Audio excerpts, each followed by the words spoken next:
Hi, my name's Katie, and this is my series about PCOS and Wegovy.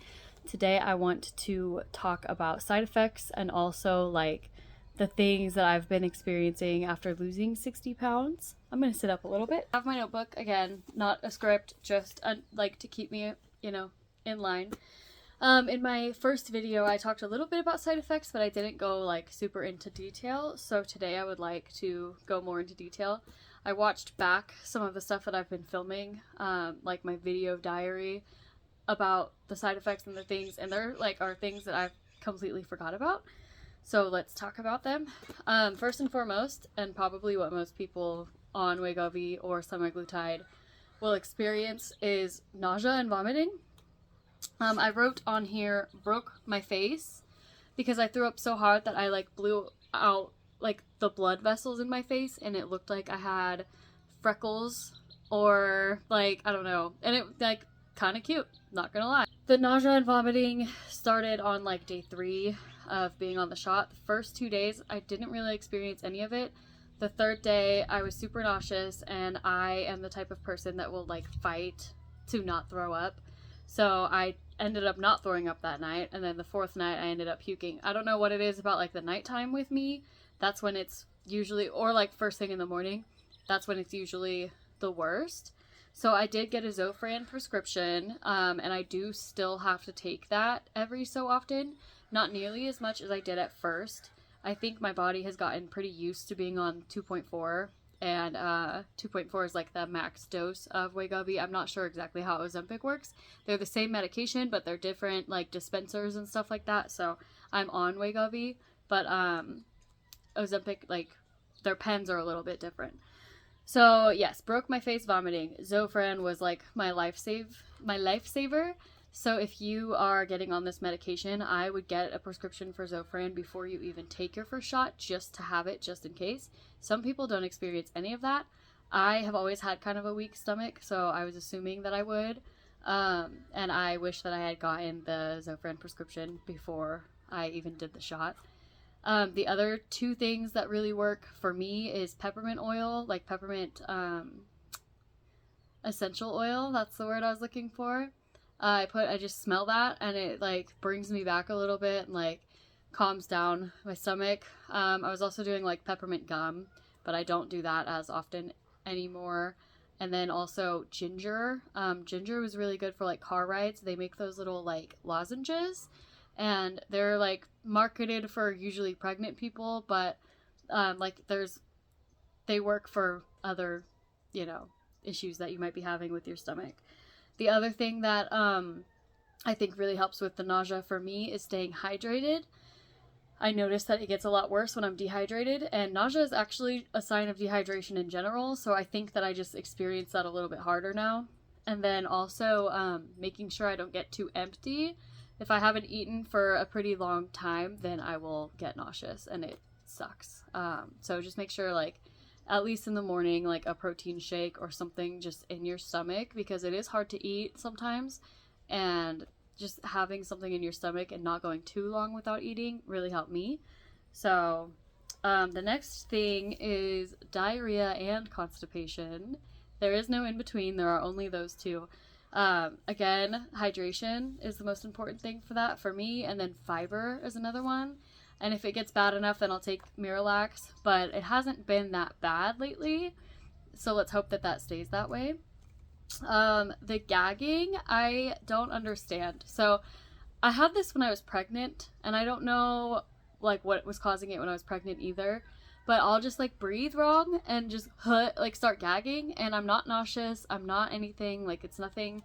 Sometimes it is bad enough that I will throw up, but I just get these weird bouts of gagging, and I don't know what that's about. If anybody who's on the shot has that, I've asked 2 doctors about it, and neither one of them had any answers for me. So anyway, the gagging. The fatigue. So I mentioned it in my first video that I was very fatigued and having a hard time getting my steps and getting activity done. And then when I went back and watched my video journals that I've been doing, I was yeah, the fatigue was way worse than I played it off. I acted yeah, I was tired, I slept a lot, But no, it was like debilitating some days. Like I would be asleep like on the couch, passed out, like every chance that I could get. That isn't an issue anymore. I do still get fatigue, but I think it mostly comes around like certain times in my cycle. So I don't think that the shot really causes that anymore. But it is something to like be wary of, especially if you're like me and you have a young child running around and you can't just like take a nap whenever you want, or like a job that you have to be awake at, unfortunately. Where can I find a job where I can just sleep all day? That's, sign me up. I don't care what it pays. So anxiety was another one. I have seen some horror stories about semaglutide and depression and anxiety, and I never had it that bad. I was never like super depressed, never like to the point where I couldn't get out of bed or anything, but I was experiencing a little bit of anxiety, usually the day of my shot.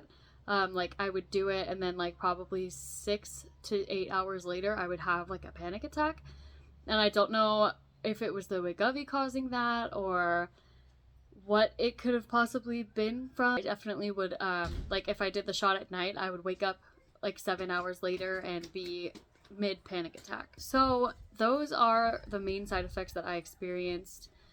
Really, like I feel like I'm downplaying how bad like the nausea and the fatigue was. It was really bad at first. I was going through a lot of Zofran, which doesn't help the constipation, by the way. It makes it a lot worse. And the fatigue was just to the point where like it was impossible to get 10,000 steps, let alone like 3,000 throughout the day. And I mentioned it to my healthcare provider and she said, yeah, you just gotta power through it. And I was doing electrolyte water that has caffeine like in it, and that helped a lot. But I don't know what it is about those little caffeine ones, but they really do like pack a punch more than like coffee or tea or, you know. I also quit coffee almost completely. I did completely quit coffee for a while because the thought of caffeine and the thought of coffee made me like vomit. I can have coffee again. I just only do it like once a week, usually like on the days where I'm dropping off my daughter at school, which is only once a week.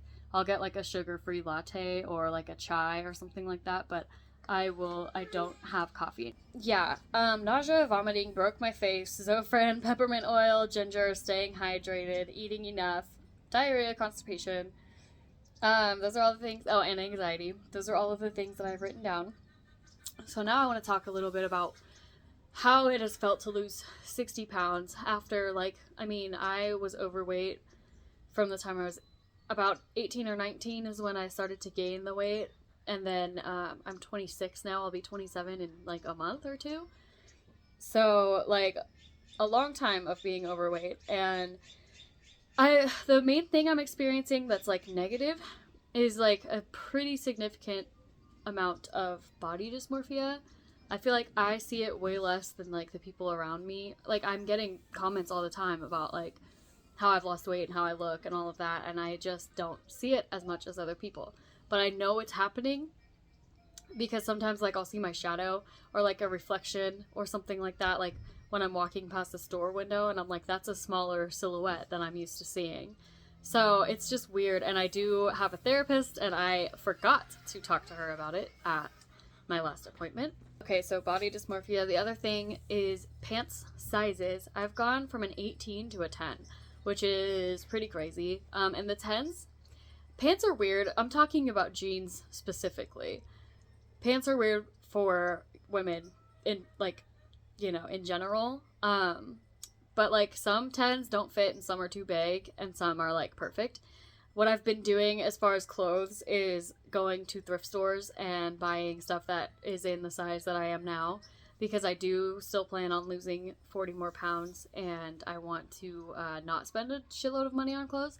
And honestly, I've been sleeping on some of the thrift stores up here because I never buy clothes at thrift stores. I always buy, you know, trinkets and knickknacks and books and stuff like that. I never even bother looking for the clothes because when you are very, very plus size, it's harder to find anything cute at thrift stores. So I just never bothered. But now I'm like having a grand old time thrifting. So there's that.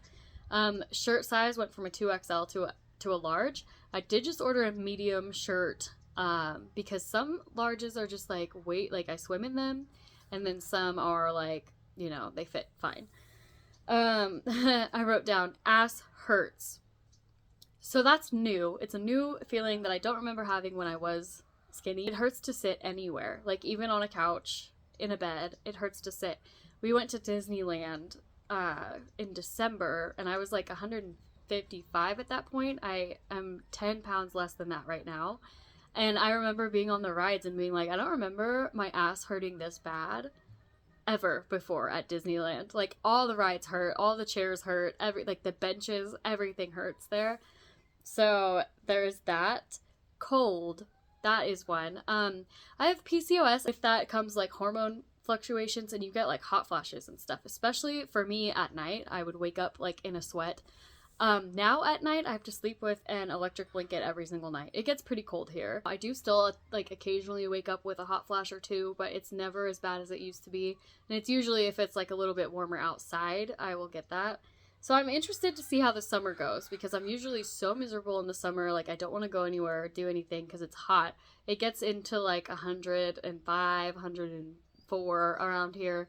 So I just am interested to see like how this plays into like swimming. How cold will I be like when I'm swimming? And I feel like my hormones are like, I haven't had them checked recently, but I feel like they are regular enough right now that like my body temperature is sort of started to regulate a little bit. Rings don't fit, so I have to wear my engagement ring on my pointer finger if I don't want it to fly off.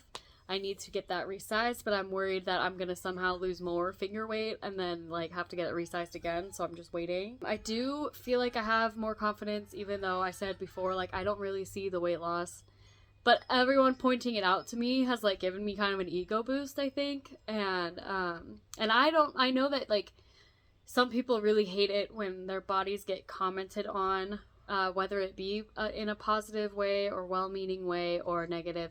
And I've had my fair share of negative comments about my body from like random strangers and from people that I do know and love. So I don't mind the positive comments, especially from people who know like that I'm trying to lose weight and that it's like something that I've been putting a lot of effort into.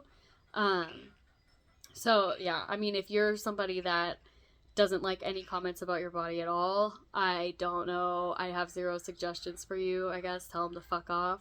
But I do feel more confident, and I do like getting those comments for me. So, and I'm like wearing more colors now, and like instead of all black, I'm doing my makeup and hair more often because I just feel better about myself, and I don't feel like I'm just trying to like cover up like the self-hatred anymore. I feel like I'm trying to actually like have fun and do my makeup again like how I used to.